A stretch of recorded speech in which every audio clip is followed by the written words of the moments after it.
दाऊ रामचंद्र देशमुख कृत छत्तीसगढ़ के प्रथम लोक सांस्कृतिक संस्था चंदैनी गोंदा छत्तीसगढ़ में सांस्कृतिक पुनर्जागरण के अग्रदूत दाऊ रामचंद्र देशमुख जी जेकर जन्म 25 अक्टूबर सन 1916 में डोंगर गांव से लगे दुर्ग जिला के पिनका पार गांव में हो रहिस। स्वतंत्रता संग्राम सेनानी डॉक्टर खूबचंद बघेल जौन दाऊ जी के ससुर जी रहन। डॉक्टर खूबचंद बघेल जी दाऊ जी ला एक चिट्ठी लिखिन और वो चिट्ठी ले प्रेरित होके दाऊ जी एक सपना संजोइस कि किसान मन की पीड़ा ला, धान के कटोरा की महिमा ला गीत के माध्यम से ओला लोगन मन के बीच में रखे जाए और चंदैनी गोंदा जैसन संस्था की स्थापना करी 7 नवंबर सन 1971 में दुर्ग जिला के बघेरा ग्राम में। चंदैनी गोंदा अपन पहली प्रस्तुति के संग में ही लोगन मन के आकर्षण के केंद्र बन गए। जहाँ भी चंदैनी गोंदा के कार्यक्रम हुए आस पास के पूरा गांव खाली हो जावे और कार्यक्रम देखे बर जुट जावे। फिर समय के संग में दाऊ जी 1981 में चंदैनी गोंदा के संचालन की जिम्मेदारी श्रद्धेय खुमान लाल साव जी जौन चंदैनी गोंदा के संगीत निर्देशक रही से जौन विकास खंड छुरिया के खुर्शी टिकुल ग्राम के रहने वाले रही से ओला जिम्मेदारी दिस और 1983 के आवत दाऊ जी चंदैनी गोंदा ला विसर्जित करे के निर्णय लिस। तेकर बाद स्वतंत्र रूप ले श्रद्धेय कुमार लाल साव जी चंदैनी गोंदा के संचालन और पुनर्स्थापना राजनांदगांव जिला के सोमनी के निकट ठेकुआ ग्राम में करिस। तब ले अब तक चंदैनी गोंदा अपन अनवरत प्रस्तुति ले अपन मूल गीत ले आज भी जुड़े हैं और आज भी संस्था अनवरत चलाता आते। संस्था के संचालक बदल गए लेकिन चंदैनी गोंदा आज भी अपन प्रस्तुति ले जुड़े हैं। आओ चंदैनी गोंदा के प्रारंभिक गीत के संग में जुड़थन प्यारेलाल गुप्त जी के लिखे पंक्ति के संग में कि गाँव में फूल घलो उठिया थे जब सब किसान सो जाते, अंग अंग में सोना गहना ला दे गोंदा आथे और संग चंदैनी गोंदा लेके घर घर में अलग जगह थे। गाँव में फूल घलो उठिया थे, गाँव में फूल घलो उठिया थे।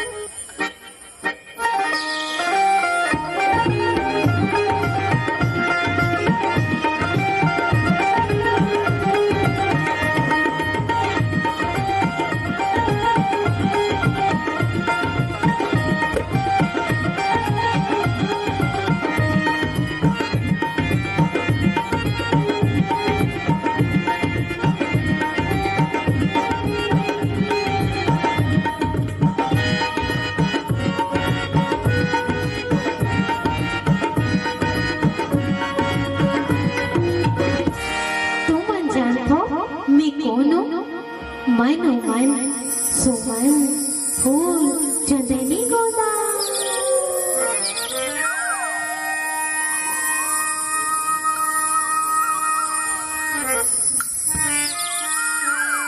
भैया भैया चंदैनी गोंदा फूल गए, भैया भैया चंदैनी गोंदा फूल गए।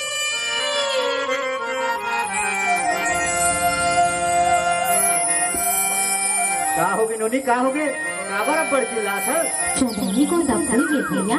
चंदैनी गोंदा फूल गए हाँ कहाँ यहाँ पे। ओहो ऐसे लगा थे ये चंदैनी गोंदा पूरा हारा घर में ममाही है ना। हाँ हंसमुख प्रसंग सिखलाते पल भर में जो हंस पाओ अपने उर के सौरभ से जग का आंगन भर जाओ, जग का आंगन भर जाओ।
भूल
सामने भैया में बेटा फटाफट फूलने की बहनी में आंटी फटाफट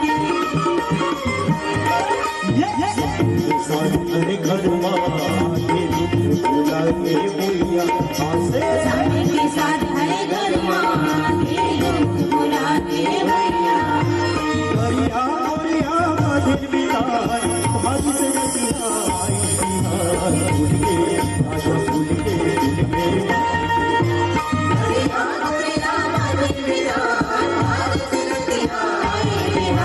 राजा भूल गए पानी के भार